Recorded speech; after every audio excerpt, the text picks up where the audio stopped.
मी आता 4थी मध्ये शिकते. आज 6 डिसेंबर म्हणजेच डॉक्टर बाबासाहेब आंबेडकर यांचा महापरिनिर्वाण दिन. त्यांच्याबद्दल मी एक छोटीशी कविता सादर करीत आहे. ती तुम्ही शांत चित्ताने ऐकून घ्यावी अशी माझी नम्र विनंती.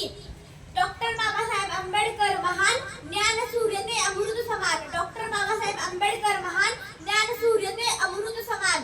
शिकवले त्यांनी हक्क, देशासाठी चालले ते निशंक. शिकवले त्यांनी हक्क, देशासाठी चालले ते निशंक. लोकांना दिले त्यांनी शिक्षणाचे धन. लोकांना दिले त्यांनी शिक्षणाचे धन. म्हणूनच बदलले लाखो लोकांचे मन. म्हणूनच बदलले लाखो लोकांचे मन. संविधानाचे ते शिल्पकार महान. संविधानाचे ते शिल्पकार महान. म्हणूनच आपल्या भारत देशाची आहे शान. म्हणून आपल्या भारत देशाची आहे शान. धन्यवाद.